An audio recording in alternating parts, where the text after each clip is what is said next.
It's now 1 o'clock, and the crowd has really grown. Many are speaking out, as you can see, signing papers.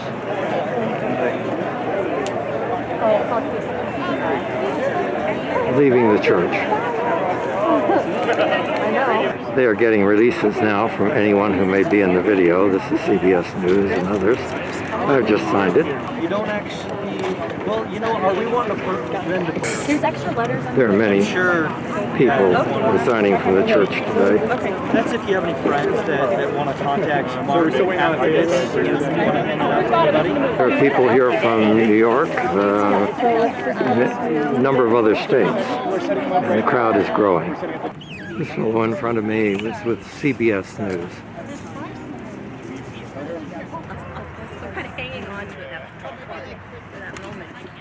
I also want to thank our wonderful people from the media and the fact that they are creating awareness by being here.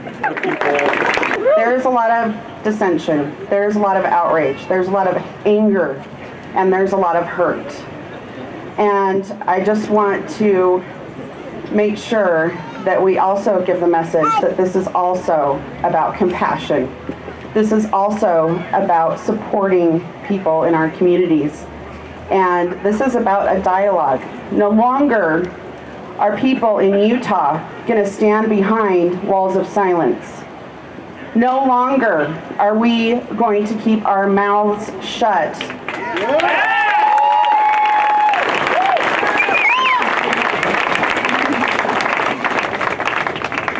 And before I go into the reasons why, I want to be respectful too. A lot of us are mourning because of what's happening in France right now. And I want to take a minute for all of us to have a moment of silence for all those victims and their families. Thank you. Yes. We send our love and our prayers, and however we can send our energy to you, we do that right now and in the next coming weeks. We won't forget. But right here, like I said, we have another kind of separation and another kind of extremism. And we want to send a message that we are here to love our children. We are here to support our LGBT brothers and sisters. And most of all, like I said, we will not remain silent. We are not going to respect those walls of silence. We are going to speak up, because the root of all this extremism and hate and fear is the fact that we are too silent.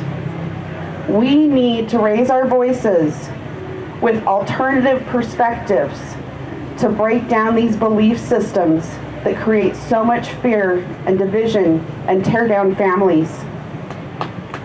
Thank you. I want to remind everyone today that this is about love. We want to send a positive message that our love is greater than their hate and their divisiveness.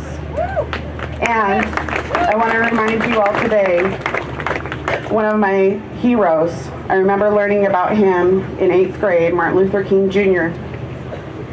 He said, "Darkness cannot drive out darkness. Only light can do that. Hate cannot drive out hate. Only love can do that." And that's what we're here about. David Bohm, a physicist who wrote a book on dialogue, talks about dialogue as a coherent light. And that's what we're doing. We are shining our light. We are spreading a coherent message of love today. And thank you for joining us in doing that. Thank you. We have 3 wonderful speakers. I regret to inform you that one of our speakers cannot be here today because one of his friends is in the hospital because of suicide ideation, because he is a part of the LGBT community and is affected by this policy deeply. And our hearts go out to people like that. And I said a week ago, bottom line, this is about suicide. This is. Then after that, we're going to invite you to walk to the mailbox to mail your letters. Your bravery today, whether you are here to vote with your feet for equality and tender your resignation from the Church of Jesus Christ of Latter-day Saints, or you are here in loving support, your strength today does not go unnoticed. I see you, and I feel your spirit. We gather here today to make an easy statement through a hard choice.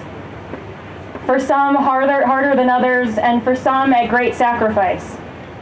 But today we gain each other, and as I said, we make an easy statement that our LGBTQIA friends, family, and neighbors deserve respect, safety, and love, as do their children.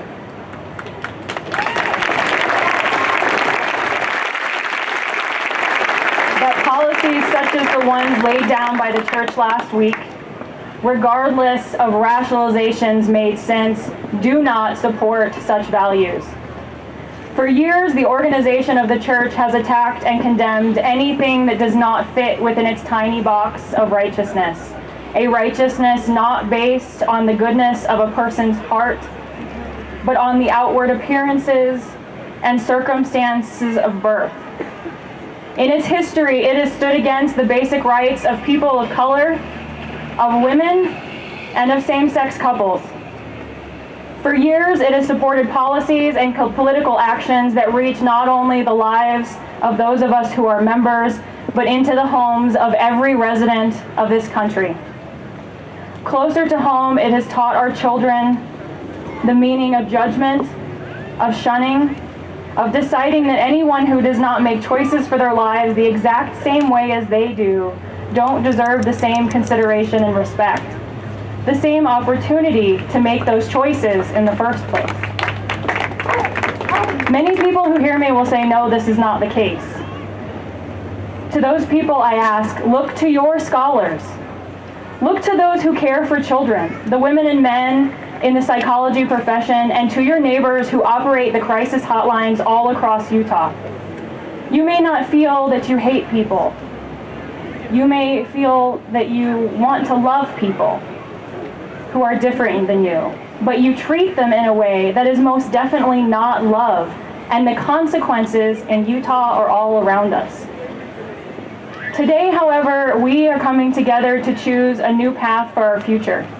Those of us resigning release the choices of the past and step into a future with you, our community, with new hope, and a commitment to help heal the wounds that the church has inadvertently made. We choose love today. Regardless of any organization says about any one of you, we are a community of people here today to support one another. If you are hurting today, you are not alone. If you are angry today, you are not alone. Regardless of your race, sex, gender identification, sexual orientation, religious affiliation, or non-religious affiliation, you are loved today.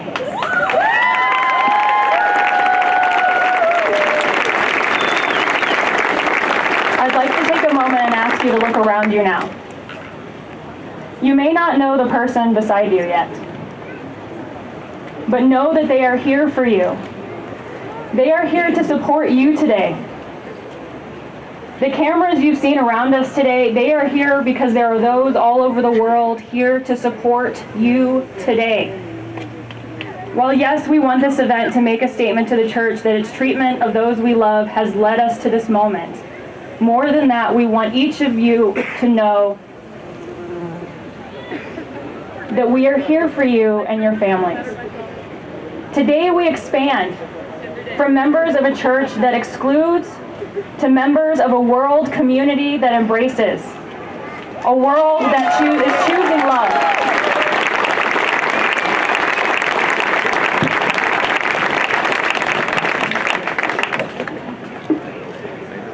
On that note, we are going to do a march later today around Temple Square. And we have members here today that are supporting us and our decision, and who have been really amazing. And I don't want to leave them out today.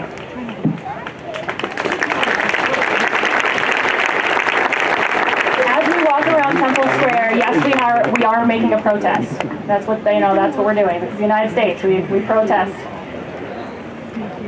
But I want, as you walk around, to remember that the people that you see on the Temple Square grounds and the people that are around you, I want you to open your energy up to them, that you are inviting them to join you in love. That you are inviting them, whether they choose to stay a member of the church or not, to join you in loving families, no matter what choices they make for their life, no matter what, period.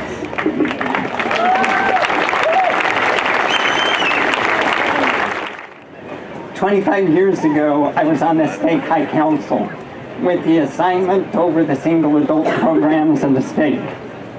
I became aware of a young recently returned missionary, who had told a friend that he was gay and was struggling with where he was going to fit in the gospel plans.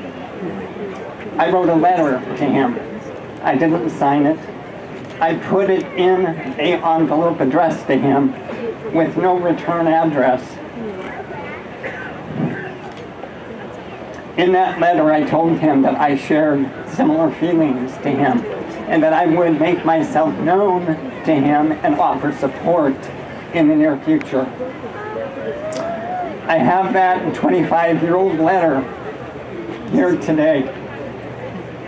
It has a 29-cent stamp, but no postmark, because it was never sent. Within a month, I learned that this young man had hung himself with his own belt in his parents' home. He had been unable to overcome the despair that he felt, knowing that the church, the very institution that he had given 2 years of his life to proclaim the blessings of, viewed him as a pervert, sick, and defective individual. Why did I not reach out and offer him support? Because I was fearful of the saints' judgment, that if my own secret were to become known. At the age of 30, I was a husband and father of 3 children at that time. And I had built a false reality of being a straight man. That false reality was held together with denial and strenuous efforts to try and make it the truth so that I could receive God's blessings. If I had told this individual that I too was attracted to men, I would have been coming out gay, and to have that reality was just too severe in its consequences for me to endure at that time. Just as an update, I'm now a father of 7 adult children and 5 grandchildren, and came out as a gay man just 9 months ago.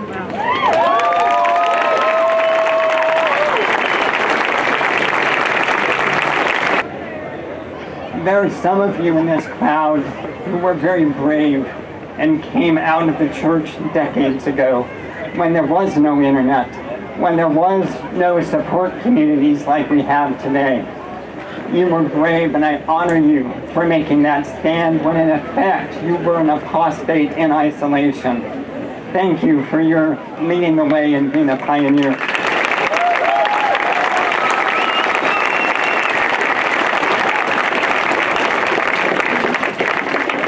Others of you in this crowd have only in the past 9 days come to a realization that you can no longer perform the amount of confirmation bias that would allow you to still believe that these 15 men speak with God.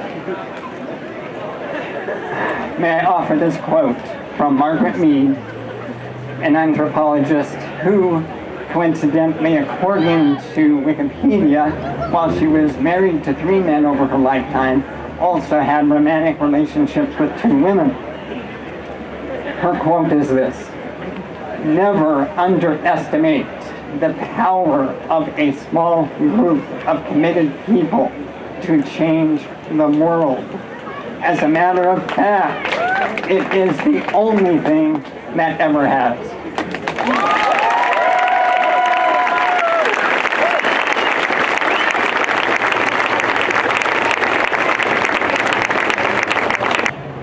I promise you that the inspiration that you have previously assigned to the Holy Ghost is not going to abandon you now that you are no longer a member of the church.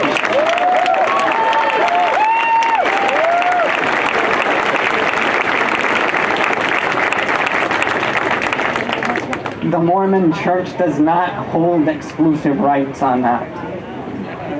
That spark of the unknown, that divinity, if you will, in each of us is innate. And it is that collective source of divinity which allows a not so small group of people, such as this, to truly change the world. I honor each of you for your commitment and courage to be here today.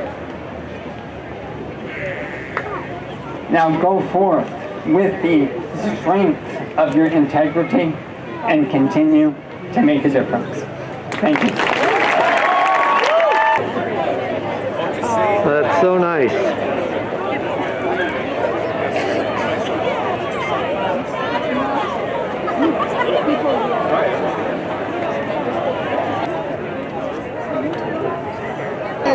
That he loves you and he is saved you. Yay, I love it. This one? Oh, you got several. There you go, love that one. Green table. They're going against their own. And what do you do with P56? The group that just went by had mailed their letters and are coming back. This is another group that's going to cross the streets, but this is... Thank you. Today, thousands of people are breaking themselves free from an organization that tells you what to eat, where, who you can talk to, and which family members to accept. Whenever you want. Good, thank you. The light finally changed. They've got these long lights, and this is another group marching to Temple Square. Am I going to go to And there's a fellow behind preaching. The CES letter is, I call it the ultimate guide to debunking Mormonism. It was put together by a former Mormon by the name of Jeremy Reynolds. It's free, it's available online, it's about an 80-page PDF. It's very detailed, very thorough. Many of the resources and references actually are even point back to LDS.org and several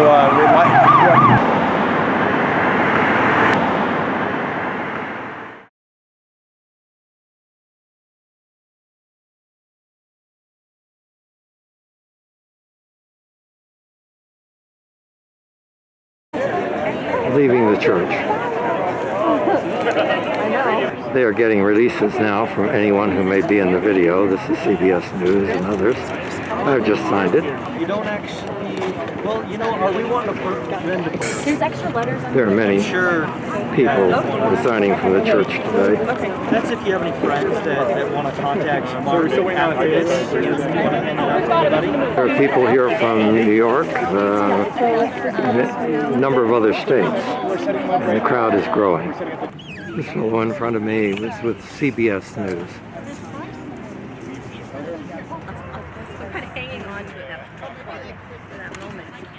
I also want to thank our wonderful people from the media and the fact that they are creating awareness by being here. There's a lot of dissension, there's a lot of outrage, there's a lot of anger, and there's a lot of hurt. And I just want to make sure that we also give the message that this is also about compassion. This is also about supporting people in our communities.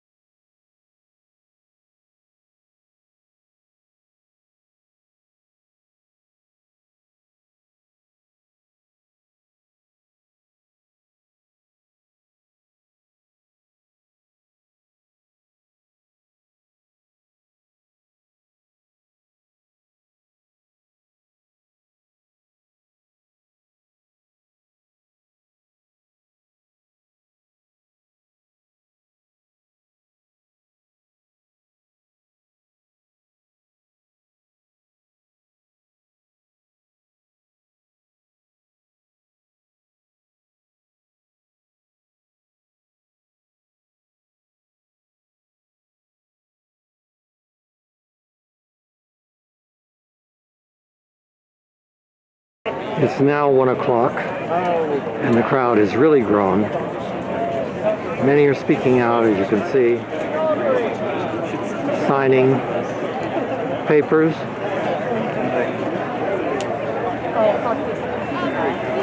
And this is about a dialogue. No longer are people in Utah going to stand behind walls of silence. No longer are we going to keep our mouths shut.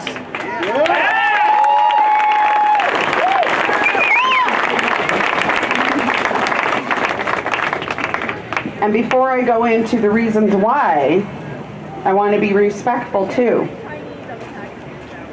A lot of us are mourning because of what's happening in France right now. And I